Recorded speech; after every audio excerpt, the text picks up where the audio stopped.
Salut! Profitez bien de ces magnifiques meubles et de cette déco habituelle, car vous les verrez probablement beaucoup moins, voire presque plus, à partir de la prochaine vidéo. Ceci étant dit, je vais vous parler de ça.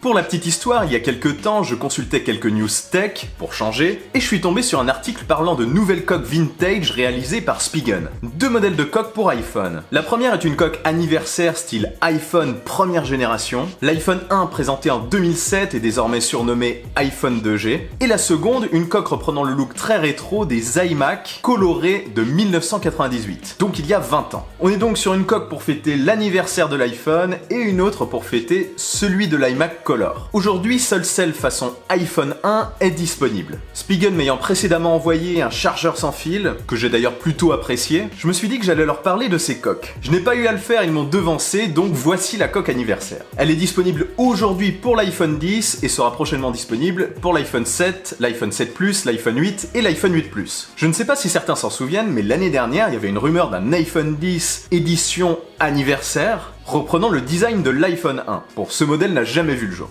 Mais désormais, il y a cette coque. Alors voyons ce que ça donne. La coque est fournie dans une boîte à tiroirs assez simple. Il est indiqué dessus qu'elle est résistante grâce à une technologie coussin d'air. Franchement, elle est assez robuste et épaisse. Je pense qu'elle est assez solide. Elle est faite d'un plastique style alu et les parties noires sont en polymère mou. À l'intérieur se trouve un revêtement en caoutchouc doux pour protéger votre iPhone. Il y est inscrit que c'est pour fêter les 10 ans de l'iPhone et que c'est une édition limitée. Je ne sais pas pendant combien de temps elle sera vendue. La coque se met dans un ordre précis. En haut à gauche, puis à droite, puis la même chose en bas. Une fois l'iPhone confortablement installé, il ne bouge plus. Le maintien est très bon. La coque recouvre toute la surface du smartphone, excepté le bouton de silence, le haut-parleur et le port Lightning. Heureusement. À l'arrière, un trou rond laisse apparaître le logo Apple pour plus de réalisme. Et oui, la marque ne pouvait pas l'apposer sur la coque, forcément. C'est vraiment grâce à ce trou qu'on se rend compte de l'épaisseur du produit. Les boutons de volume et le bouton de power respectent bien le style du premier iPhone. Bon, depuis le bouton est passé sur la tranche droite de l'appareil. Il était avant en haut, mais l'effet est très réussi.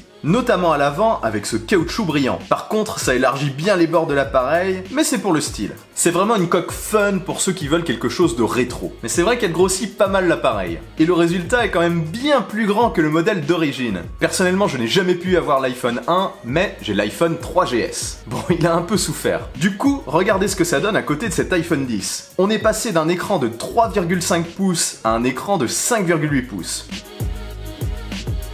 Comment on faisait? Sinon j'oubliais, elle fonctionne très bien avec la recharge sans fil, pas de souci de ce côté-là. Par contre, pour respecter le style du premier iPhone, son dos n'est pas plat mais un petit peu arrondi. C'est un peu déroutant au début quand on le pose sur une table. Quoi qu'il en soit, ça procure vraiment une sensation étrange de tenir un iPhone 10 style iPhone 1 dans la main. C'est assez amusant d'ailleurs. Et c'est surtout encore plus cool avec le fond d'écran d'origine de l'iPhone. Bon, en gros, ce n'est pas la coque la plus fine qui soit, mais elle a l'air super robuste et elle est quand même plutôt cool. Si cette coque à l'ancienne vous intéresse, je mets le lien dans le descriptif. Elle est vendue à partir de 19 €.